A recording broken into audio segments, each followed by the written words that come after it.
Hutan dan manusia adalah dua komponen yang tak terpisahkan. Lembaga sosial hadir untuk pengelolaan dan pemanfaatan hutan guna mencapai kesejahteraan, kelestarian, dan keberlanjutan. Namun, apa kata masyarakat? Ya, Pak Sugianto. Kalau peran saya sebagai masyarakat biasa.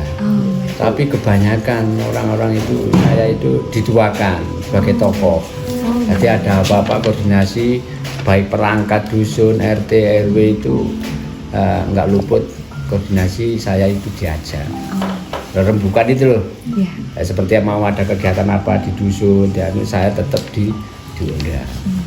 Diundang. Saya nggak ditinggal itu enggak sama perangkat dusun ini. Ya saya itu tadi dituakan itu. Jadi dimintai sumbangsihnya, pendapatnya. Sebetulnya banyak ya yang mau saya itu ya, tapi saya istirahat dulu lah. Saya di perhutani itu sudah 32 tahun. Pengabdiannya juga luar biasa. Loh iya, waktu zaman seperti itu saya istilahnya umur saringan lah. Kemarin dibunuh orang hampir tiap hari waktu perhutani seru seperti itu. Ya alhamdulillah ya semua bisa jadi dulu ya. Kalau LMDH itu kan perwakilan dari masyarakat sekitar hutan. Kalau yang jelas SK-nya kan dari desa kan. Kepala desa yang mengeluarkan SK itu. Lembaga itu lembaga desa. Jadi yang menaungi di hutan. Jadi mengkon sumber suko ini berapa hektar, atasnya ada itu dipayungi oleh lembaga itu kan. Nah, lembaga itu yang mengeluarkan SK kepala desa. SK-nya dari kepala desa, kalau dari hutan enggak.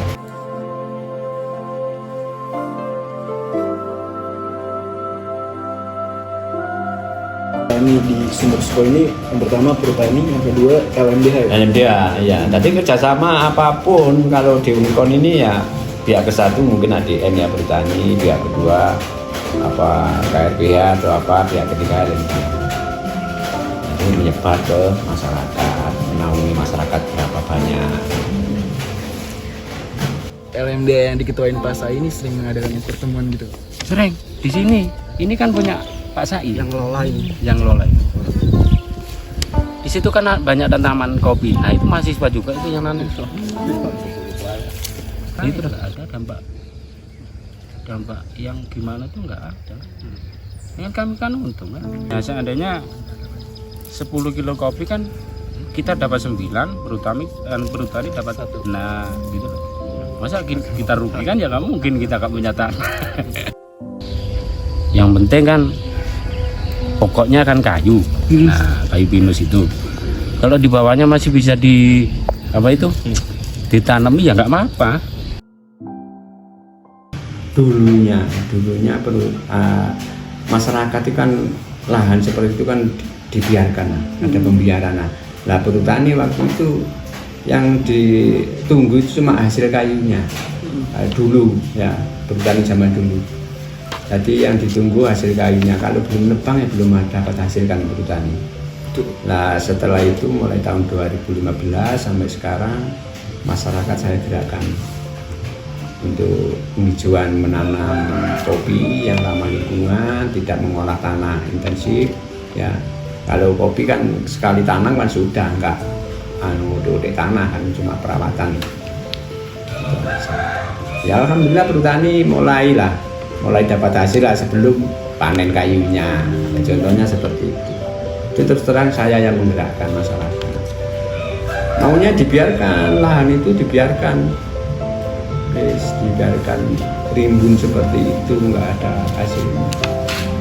Nah selama perhutani menunggu akhir daur tebangan ini, gimana perusahaan ini bisa sedikit banyak dapat hasil.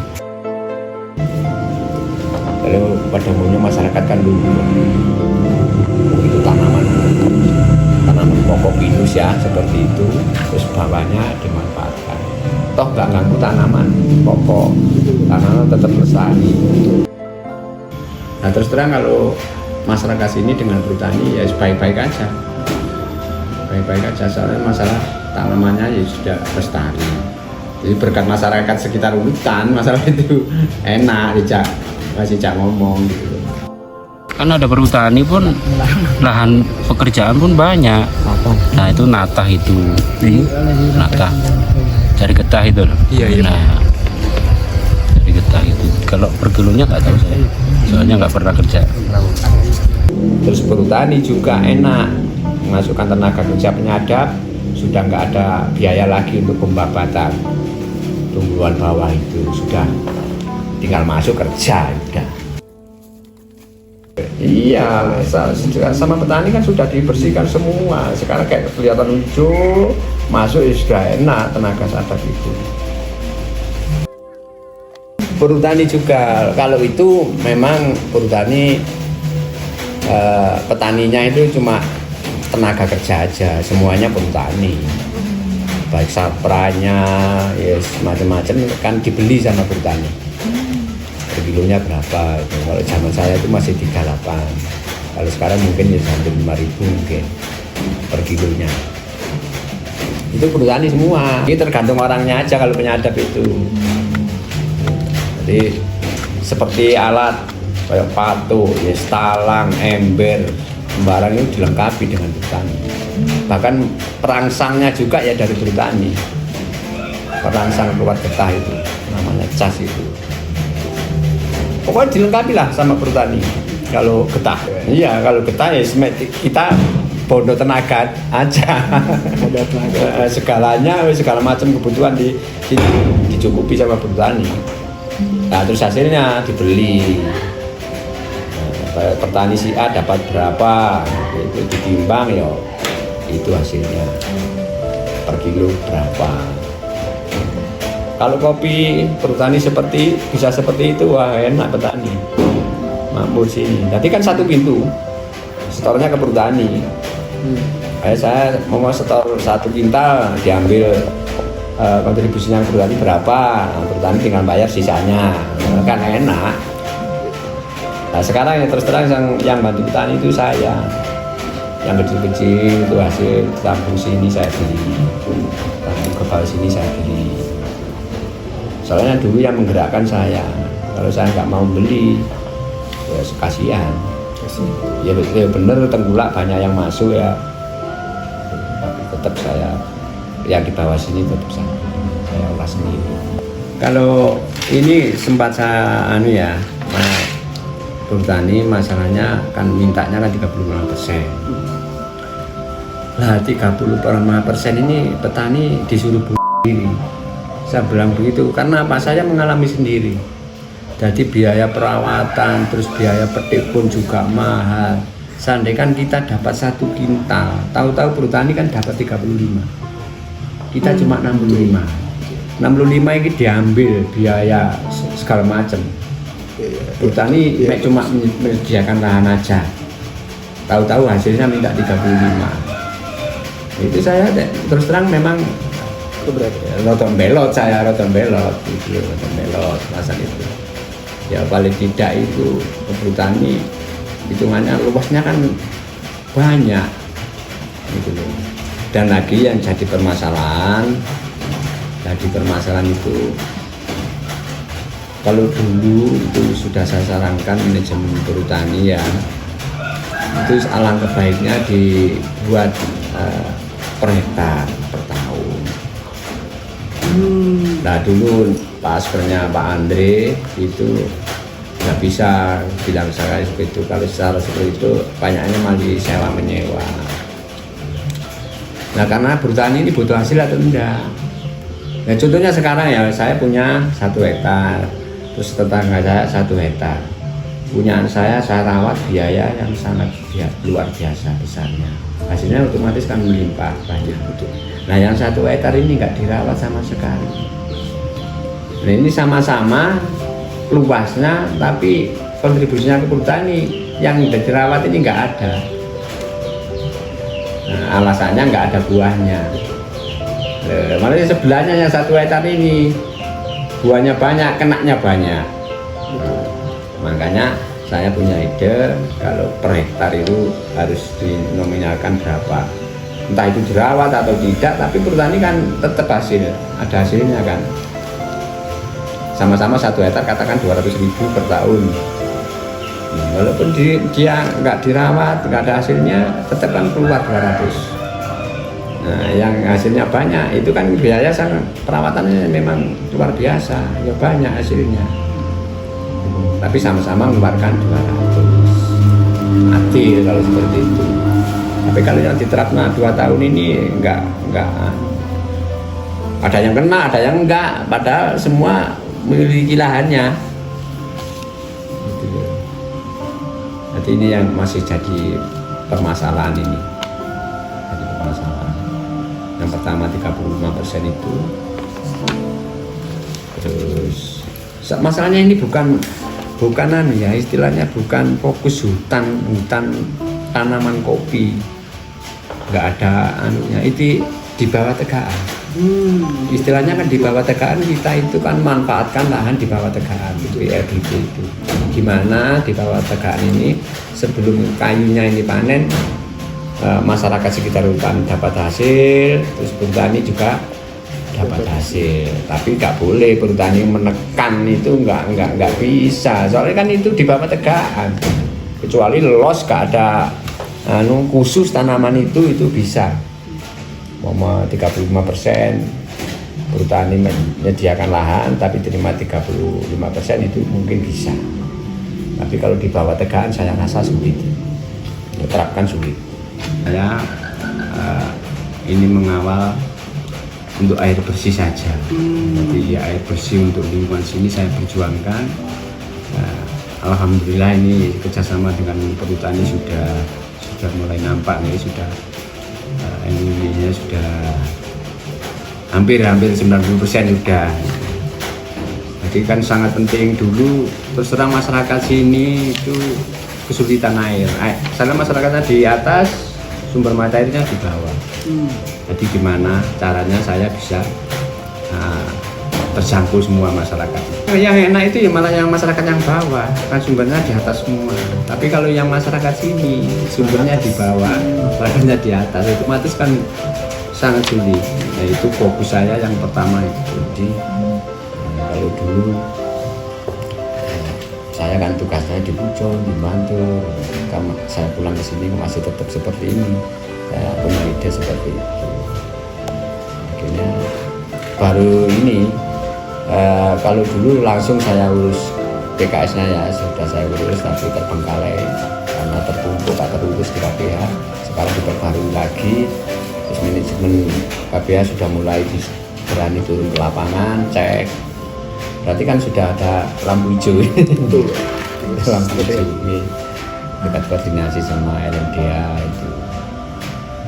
Karena apa? Kan dikonsumsi masyarakat, yang jelas kita harus punya apa yang jelas, karena itu ambilnya dari hutan negara. Kebetulan yang mengelola perhutani, jadi kita bersama dengan perhutani.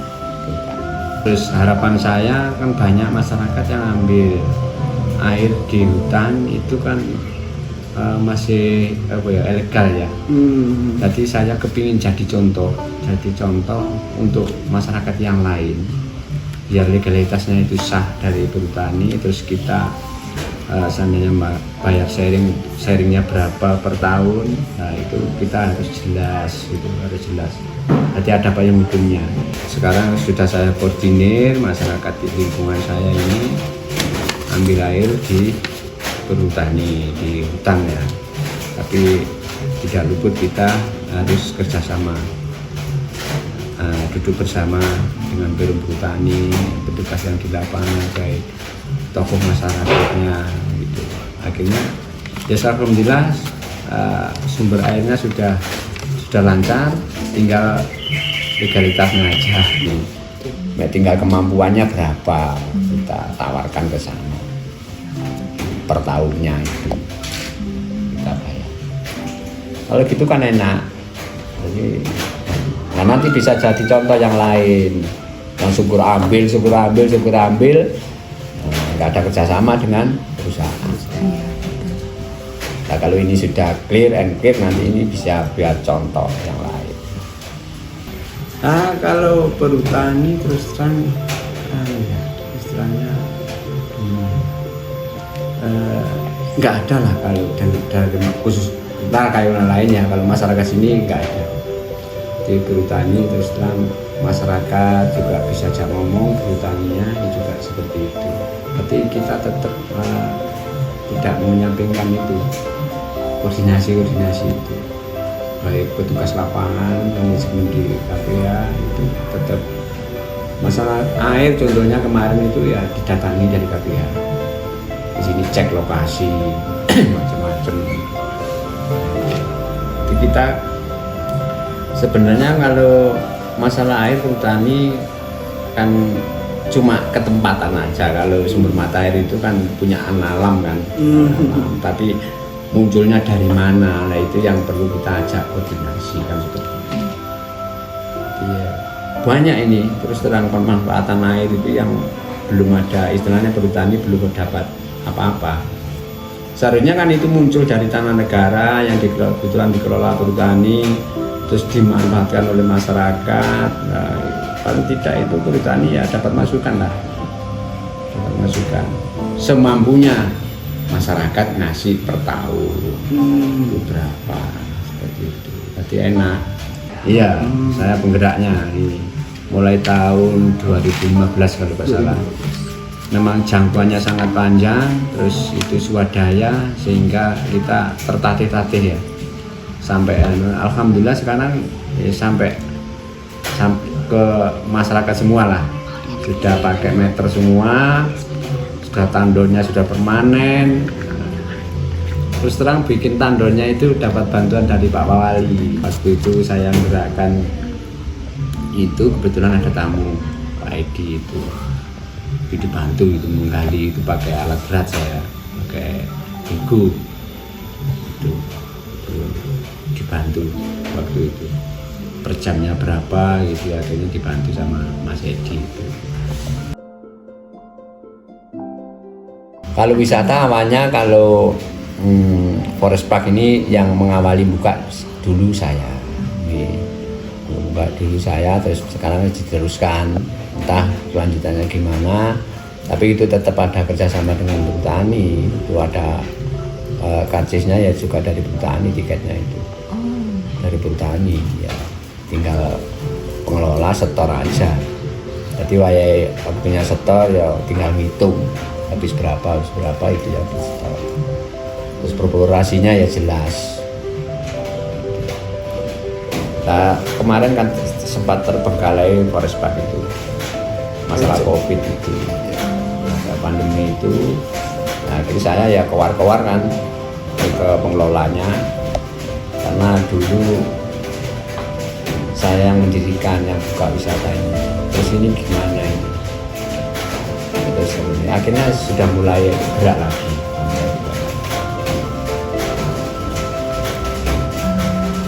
Terus terang bikin lapangan itu saya itu, yang mandaikan ini saya waktu itu.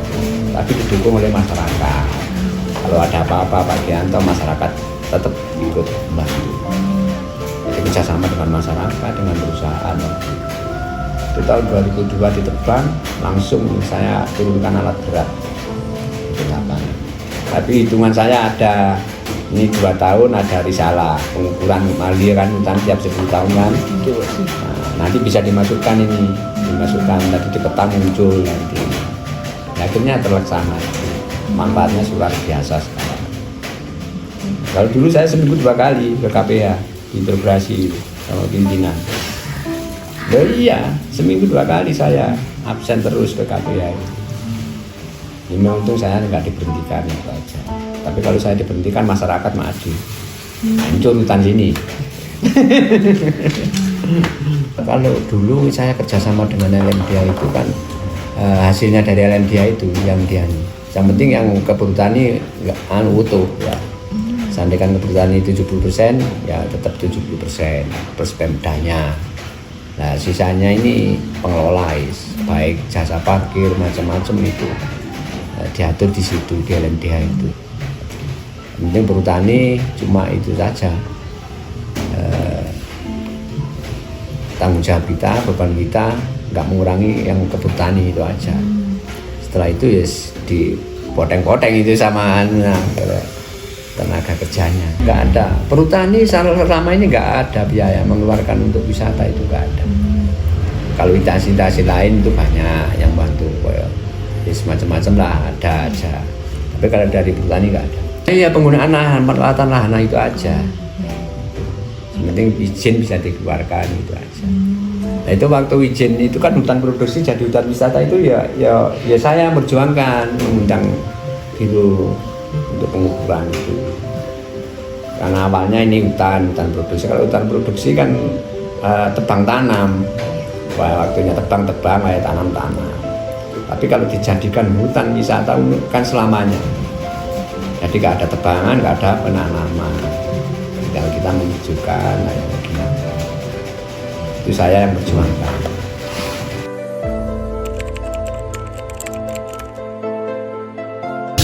Dampak apa ya? Ya positif lah. Dampaknya. Dari pihak perhutani cukup terbantu ya. Masyarakat juga terbantu kalau ada media itu.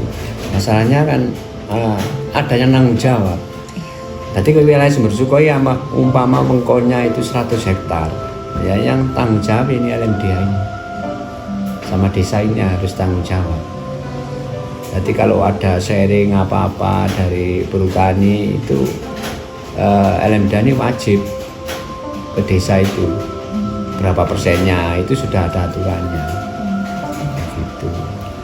Jadi kan menurut saya kalau ada LMDH itu ya ada yang koordinir lah, ada pintunya, masyarakat sekitar hutan ini nggak seenaknya sendiri, ada yang noto, ada yang ngatur, ada wadahnya itu LMDH itu.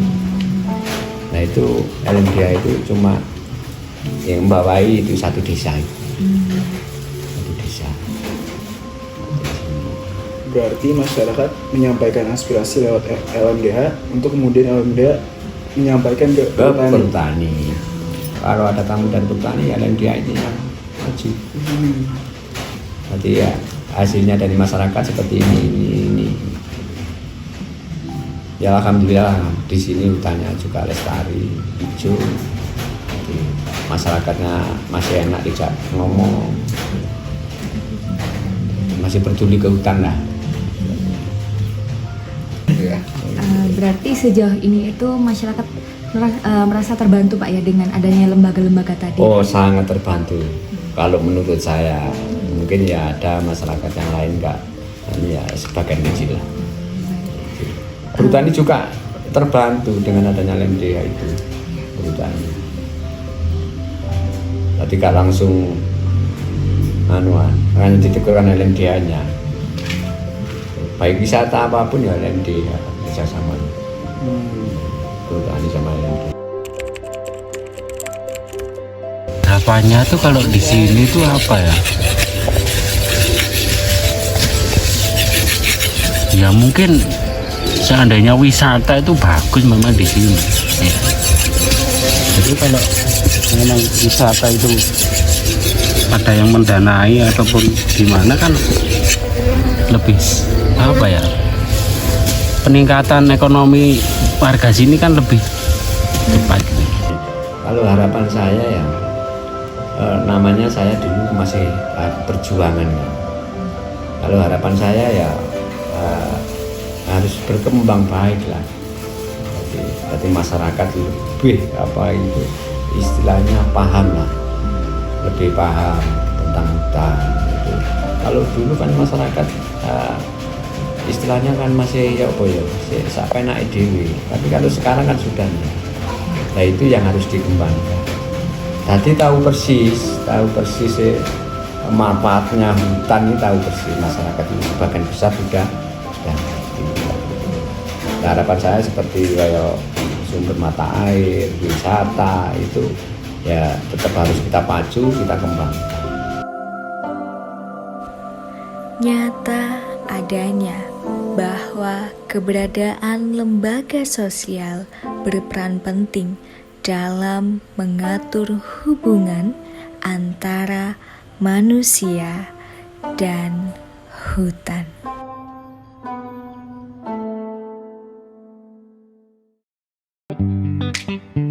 Kita masih sebebas itu,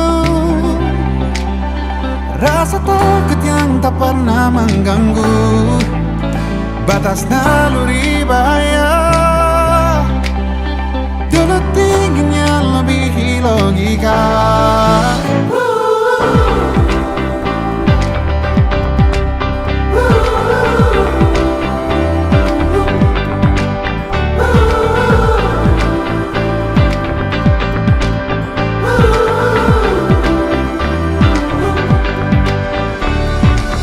Putaran bumi dan waktu yang terus berjalan menempa kita. Walau kini kita terpisah, namun jiwaku tetap di sana. Di masa masih sebebas